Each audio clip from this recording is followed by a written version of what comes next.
Welcome everyone to a brand new episode of CNB Bazaar Buzz. I'm Siddharth Vinayak Patankar and here is today's lineup on the show. Driving Ford's SUVs in the Philippines. Volvo's latest in our market, 2 new buses. And the review of the Jaguar XF sedan.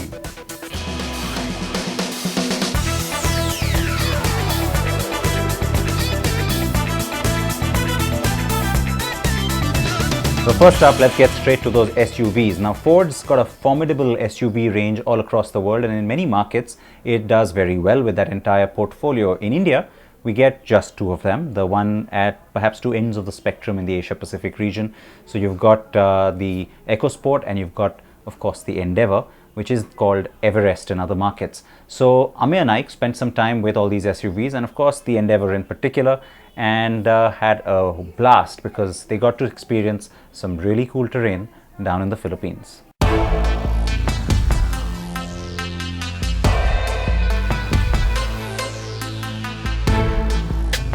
SUVs are the in thing in India, and while a whole bunch of car makers are going for the kill by introducing new products in this segment, there are others who are still working out the math.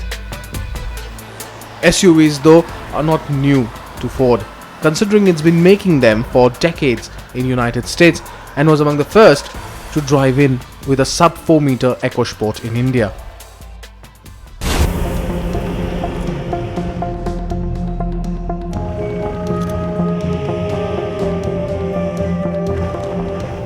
Of course, the Ford Endeavour was also around, and we've had tries with this one for the longest time.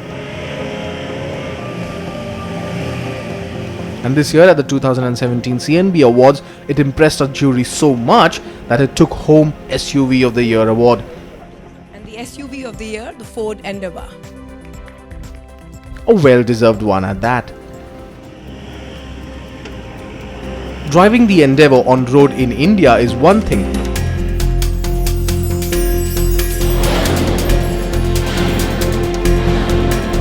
but driving it on a volcanic ash-ridden path is quite another.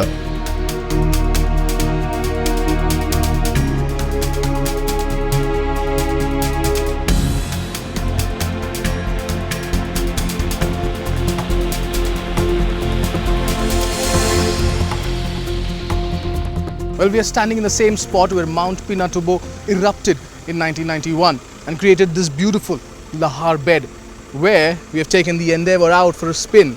Now it acts differently with regards to sand, and it's quite different the way we drove. So every time you are going on the lahar beds, you might sink, you might not. It all depends on the terrain actually. But this one, the Endeavour, or Everest as it's called in Philippines, handles it pretty well. The 3.2 litre engine and the 6-speed auto, and also the terrain management system actually handled everything pretty well. And well, we were just behind the wheel, steering it into the right direction. That's all it's come to now. But the limited slip diff, everything actually manages to cross all this with extreme ease, and that's what you want in an SUV, right? Well, the Endeavour can do it.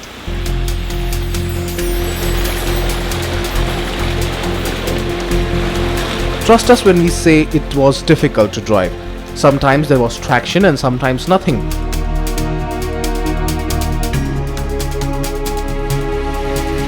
One false move and the lahar makes you its victim.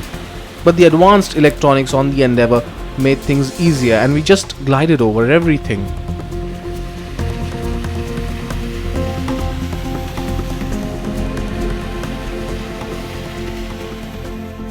But we aren't here in Philippines to drive the Endeavour again. We are here to check out what else Ford has to offer.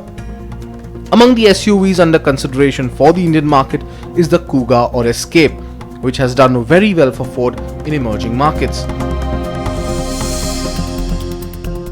Ford has an extensive SUV portfolio all across the globe. However, in India, we get only 2, the EcoSport and the Endeavour, which is why we think something like this should make it to India. Yes, they are planning to extend that SUV portfolio in India as well, and the Kuga might just fit in, but this means putting in more money into probably building a platform, because this is not based on the same B segment platform that the EcoSport is. Also, the Kuga is available with the 1.5 litre EcoBoost petrol engine and a 2 litre diesel engine, both of which are not available in India. The extremely capable Kuga will slot perfectly between the Endeavour and the EcoSport. That means competition for the likes of the Hyundai Tucson, Hyundai Creta and even the Mahindra XUV 500.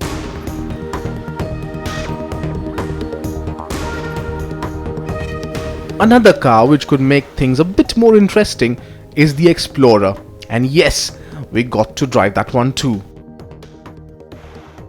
Now looking at this one, you might think there's a bit of Land Rover going on here at the bonnet, and there's a good reason for it.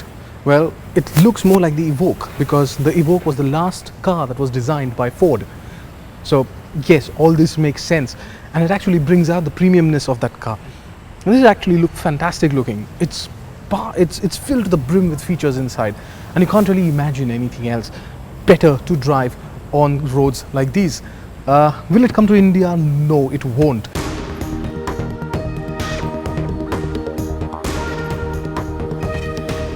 But that massive 3.5 litre EcoBoost V6 was a treat to drive. Even as we braved the traffic in the city of St. Clark, it was evident that the Explorer was quite maneuverable as also very comfortable. While driving on and off the road, here with the Endeavour, Kuga and Explorer was great fun. What we are eager to get our hands on is the new EcoSport that was showcased at the LA Auto Show and will make its way to India later this year. Time well spent with SUVs. Now we talk about the new buses from Volvo. This is two new models that the company has now introduced on its 9400 range, and Seshan Vijayaraghavan was down at the company's headquarters to bring you this report.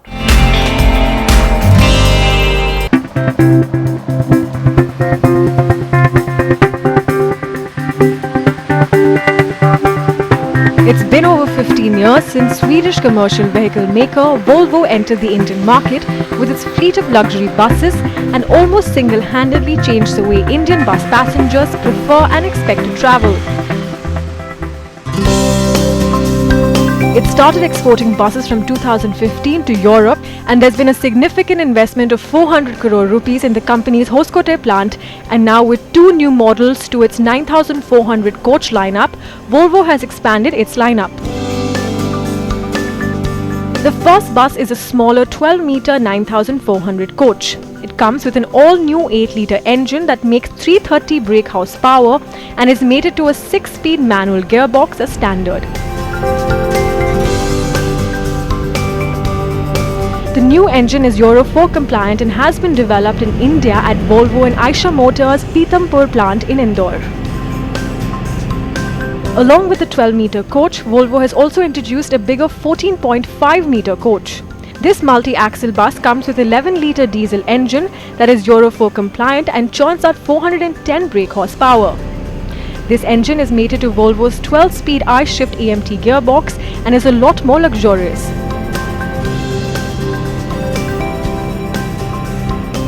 Volvo has designed both these buses mainly for intercity usage. It already has a 13.7-meter coach, which will also get the updated 11-litre engine and will sit between the two newly launched buses. The buses offer excellent drivability thanks to features like power steering with tilt adjustability, hill start aid, ABS and several other controls. Both the buses come with ABS as standard, along with a host of other features like emergency brake glass function for all windows, a special fire heat suppressant system, and individual seat belts.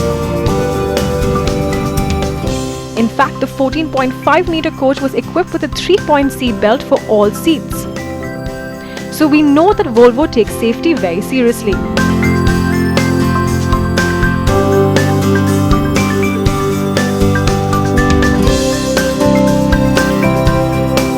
The cabin comes with comfortable seats upholstered in fabric and leather options.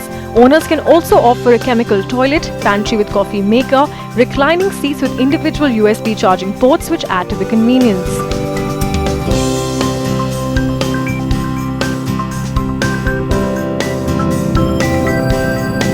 With new styling, features and engine performance, these new 9400 coaches set the benchmark in this commercial vehicle space.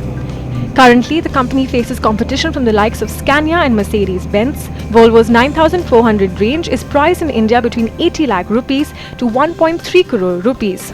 The prices of course increase as per the level of customization opted by the customers.